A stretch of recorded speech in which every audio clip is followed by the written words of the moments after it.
After posting a video on bargain M42 lenses, some subscribers asked me to do a video about more expensive film-era prime lenses and recommend the best lenses to buy.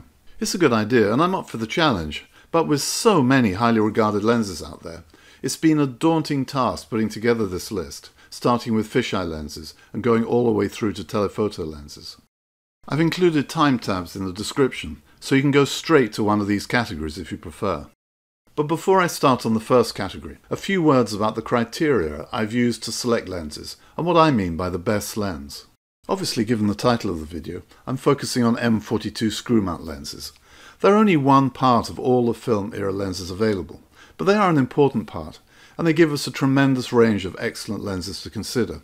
And in most cases, they're easy to adapt to digital cameras, although clearly there are issues with a few lenses on a few cameras, something you can research on the internet.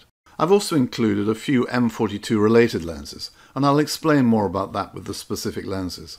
I'm covering lenses that are currently selling online for the equivalent of between $150 and $350 US. It's worth stressing there are plenty of excellent lenses below $150, and of course there are some absolute classics above $350, plus a few extremely rare M42 lenses with astronomical prices, such as these Takumas. In most cases, I'm confident that the lenses I'm talking about will fit in this range right now, but one or two lenses sometimes go outside the range at both ends, and online prices do fluctuate up and down.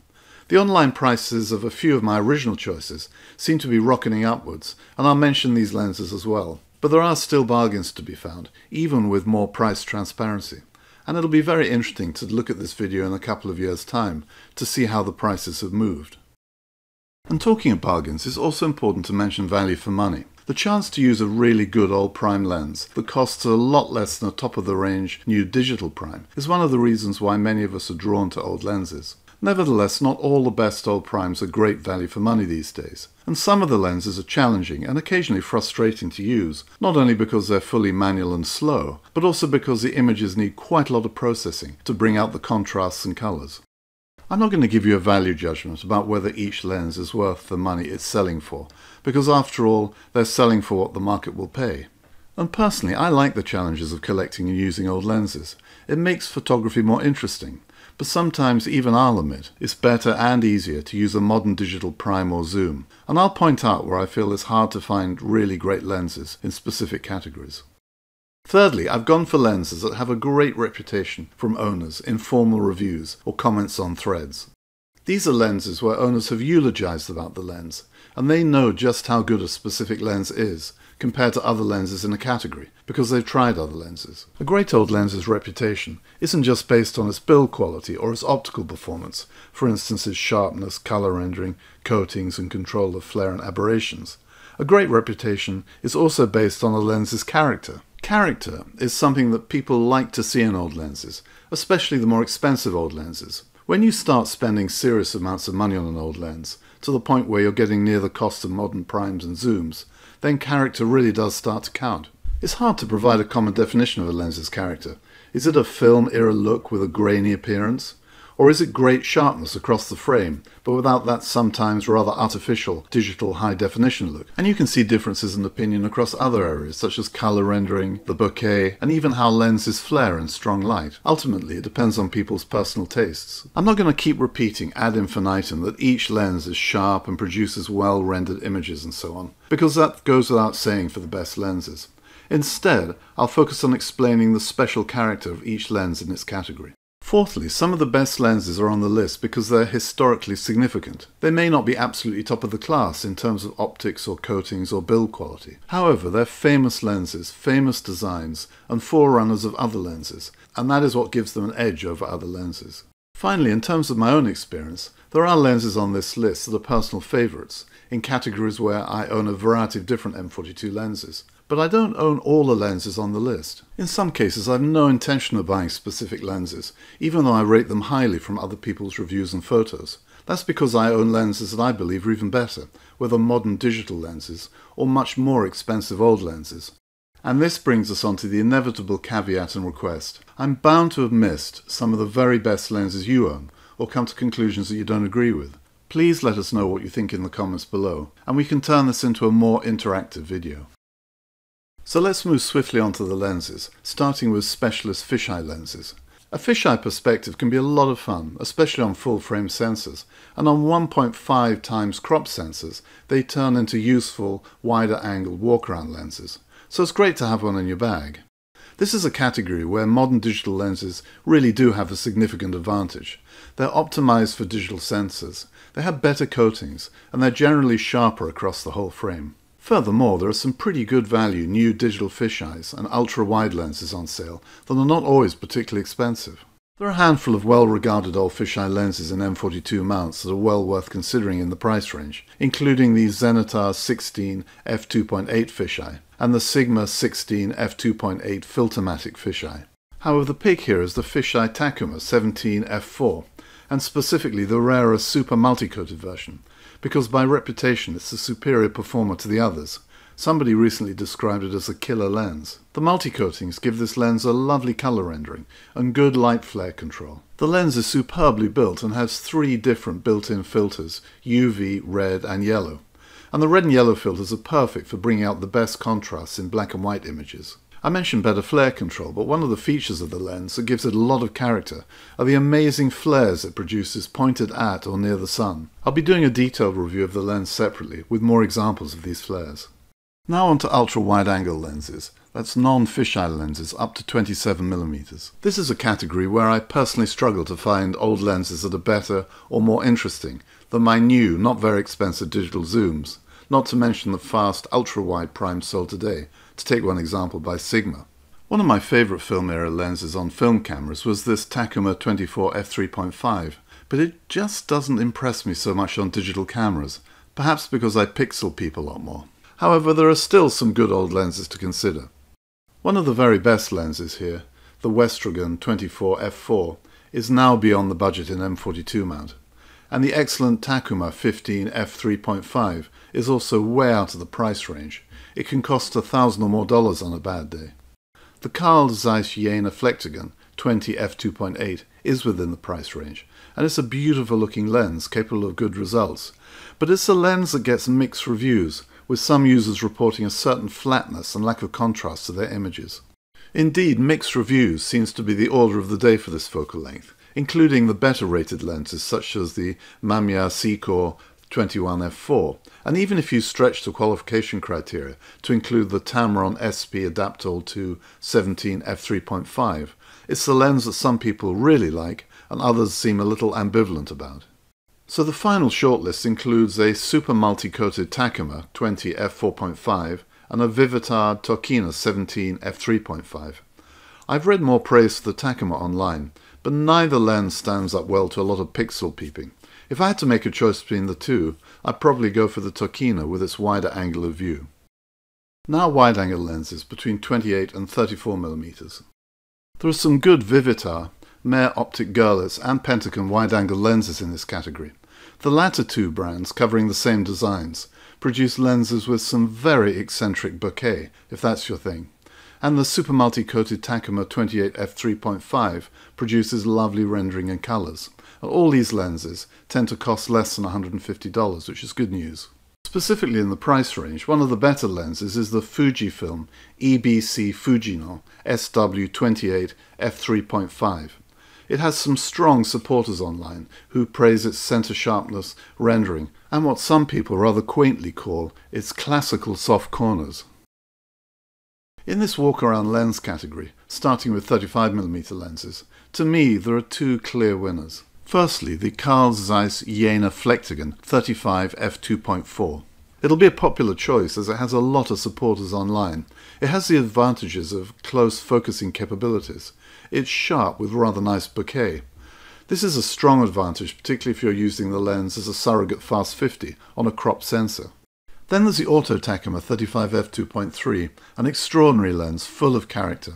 Compared to other old 35mm lenses, it has an odd look with its huge front element. Wide open it produces unique and distinctive bokeh and highlights with impressive sharpness, and stopped down it's more than a decent performer. Away from 35mm, two other M42 lenses are well worth mentioning. The Mir 1 series lenses have become somewhat cult lenses in recent years for their optics, fascinating flares and bokeh. The M42 Meyer-1B seems to be a love it or hate it lens. Some photographers really love it, and those who hate it, it's sometimes because they don't think it's worth its increasingly high price. The Ultron Pancake lens is an exquisite lens with excellent image quality. The secret is to find one in the price range, and they do occasionally sell for under $350. When we get to fast 50s, we're faced with a myriad of lenses between 50 and 59mm. There are some superb lenses in each focal length once you get past the $150 point, so it's a very tricky category to judge. This is also a category where the price is determined not just by the quality of the lens, but also its rarity or lack of rarity. There are some film-era fast 50s that are just great lenses, but they were made in large numbers and they're not very expensive today. And some rather average lenses optically with problematical aberrations that command high prices because of their rarity. And then there are great and unique lenses that typically cost a lot more than $350. And before getting onto my picks, here's a list of some of those lenses. Beginning with 50mm lenses, it's hard not to include the Super Takuma 50 f1.4 early 8 elements version. It's at the top of some people's all-time favourite M42 lenses. The 8 element version has really come into its own in the digital era, because it produces such beautiful bokeh wide open. In the film era, wide open blur was perhaps not so sought after, and the later radioactive super multi-coated 7 element versions tend to be seen as better performers. However, today, wide-open bokeh shots are so very popular, and this small lens, packed with 8 elements of glass, is one of the very best. If I was asked to choose an alternative 50 f1.4 lens in this price range, then I'd go for a lens that has some fanatical supporters, photographers who say they've tried a lot of different M42 50s, including the Takumas, and this is the best one. It's the Fujino EBC 50 f1.4. A lens that maybe is not the sharpest wide open, but stopped down a little, it produces lovely smooth bokeh and great object separation.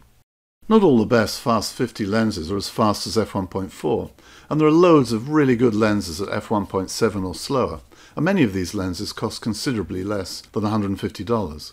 For a more expensive option, the Carl Zeiss Jena Pancolor 50 f1.8, the Zebra radioactive version with 8 blades, is probably the best of all. It produces lovely sharp images and very dreamy tones and bokeh. I got mine for $75 many years ago, and one in good condition in 8 blades is worth at least twice that amount today. But it's a lot cheaper than its sibling, the very hot and wonderful Pancolor 55 f1.4. If you're interested in a slower and not very well-known lens that really has a lot of character, then take a look at this lens from Germany. It produces gorgeous bokeh.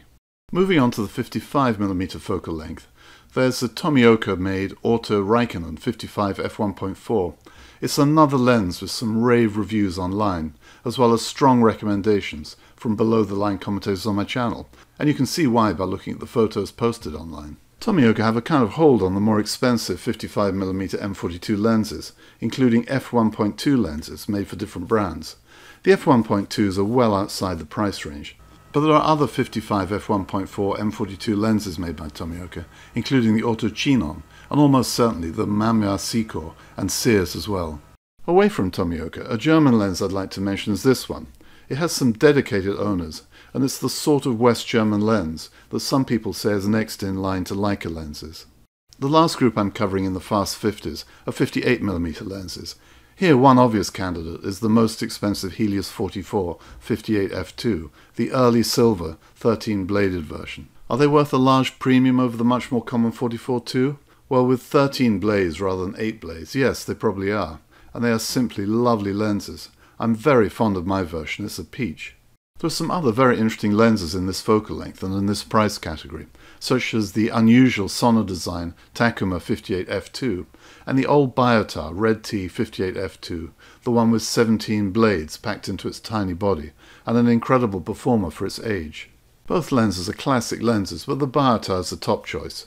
It's a famous old lens and design, the father of the Helios 44s, and if you can find one for less than $350, which should be possible, you'll be owning a piece of photographic history. It's very sharp stop down, and wide open it's capable of those famous swirls, although not as strong as the Helios versions.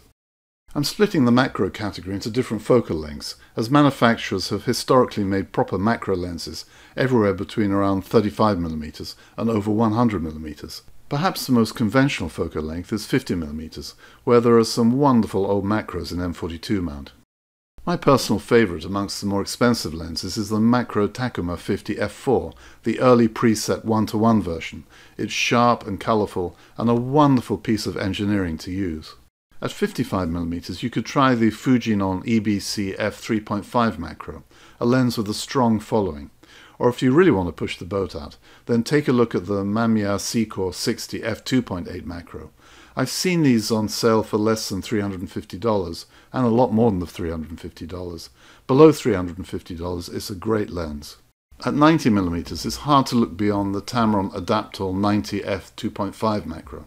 Not an M42 lens of course, but one that was designed to adapt to all mounts including M42. It's a justly famous macro lens with a great reputation, very sharp, excellent for macro, and it's also very good as a more general purpose lens, including portraits, if your subject does not mind bitingly sharp rendering of their face.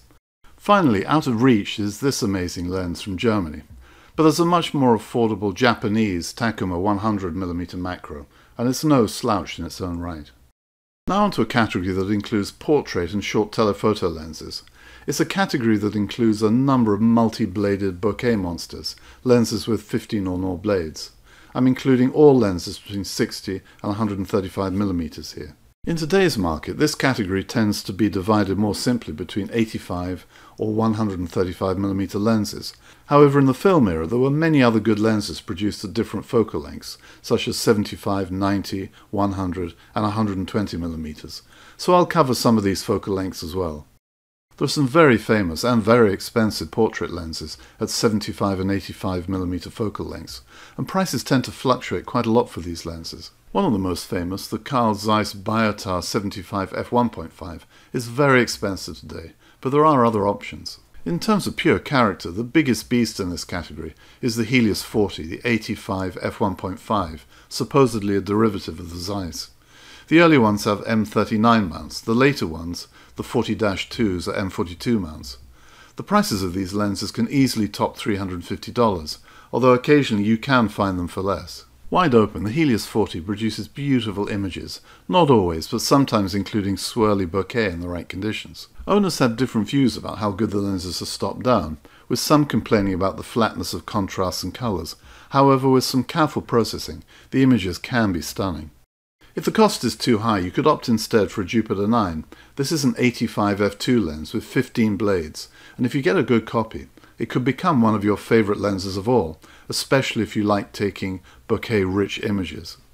85mm is not the only good focal length for portraits, and there are some fine lenses up to 135mm. I've already mentioned the macros at 90 and 100mm. They'll do a great job, not just at macro. For non-macro lenses at 100mm, there's the Meyer-Optik Görlitz Trio Plan, 100 f2.8, a lens with amazing soap bubble bokeh, but this lens is well out of the price range now. Instead, try the Meyer-Optik Görlitz Orister, 100 f2.8. The one I'd recommend is the Zebra version, made with 15 blades. For $150 you should be able to find one in great condition. It packs a punch well beyond its size. It's a really cute lens. I actually prefer it to the highly rated Takuma 105 f2.8 lens. It just has more character. The later Pentagon versions are much cheaper, but they only have 6 blades, and this makes quite a difference. f2.8 isn't that fast, but the images show a lovely smooth blur wide open and stopped down. And the 15-bladed version is sharp, one of the sharpest old lenses I've tried wide open. The next big length, up from 100mm, tends to be 120mm, and here there's a standout lens in the super multi-coated Takuma 120 f2.8.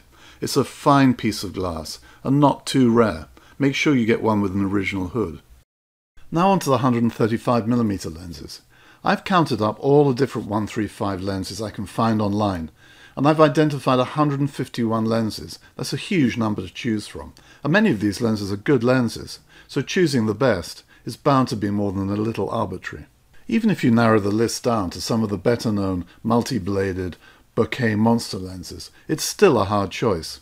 It's really a case of finding one that you like the look of, the specs, the number of blades, and the optical performance. Between $150 and $350, a lens that is often cited as at least one of the best performers is the Tear 11A.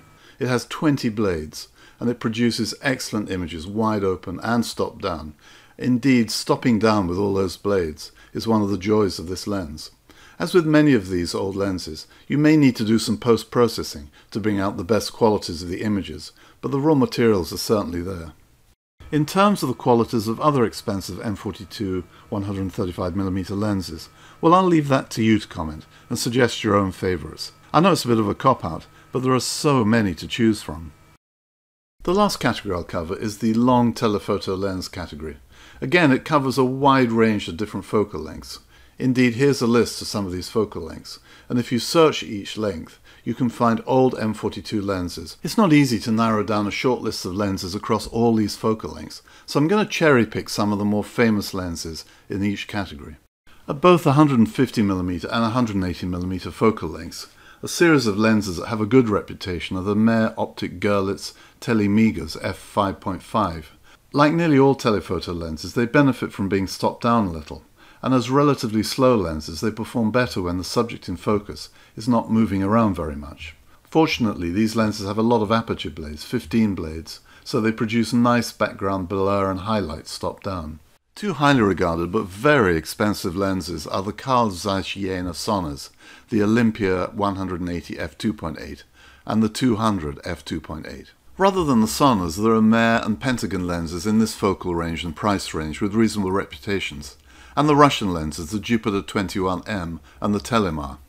Another lens that gets some good reviews in this area is this one from Germany, and you'll notice that for somebody who struggles with pronunciations, I have not attempted to pronounce many of the West German lenses in this video. However, there's only one M42 200mm lens for me, and that's the Takuma 200 f3.5, a wonderful 18-bladed bokeh monster, and a really sharp lens for its age and focal length. At 300mm, if you're after something historical, you have to go for the Tier 3S, the f4.5 photo snipe, with or without the whole kit, the box, camera, extra lens, etc., depending on price. The Tear is quite a decent telephoto lens, and it's a hoot to use. If you're after a more conventional option, then take a look at the 19-bladed Meyer or Pentagon 300 f4, or the Tamron Adaptol 2 300 f5.6. After 300mm, if you want the best optical results, you may need to fork out quite a lot more money for a top-of-the-range M42 lens, sometimes well over $350. If you search online sites, you'll see a variety of other cheaper telephotos, well below $150, and you might want to take a punt on one of those. Looking through the reviews and comments online, a few of the slightly more expensive lenses stand out, including the Turkina-made lenses. To take one example, the Turkina Soligo 400 f6.3, or the Vivitar version.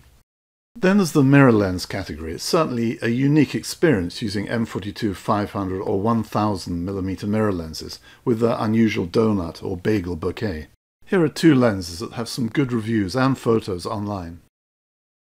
So that concludes my run through of some excellent M42 lenses, priced between $150 and $350. I hope you found it interesting, and there are some new discoveries or pleasant surprises here. As I mentioned at the beginning, please tell us about your favourite lenses and recommendations, and I'll welcome any comments or critiques of my own choices, because I know we're in quite a subjective territory with this focus on the so-called best lenses. You can see some photos with a number of these lenses in my Flickr albums in the link below. And please subscribe to my channel if you haven't already done so, and I'll be posting some more videos soon.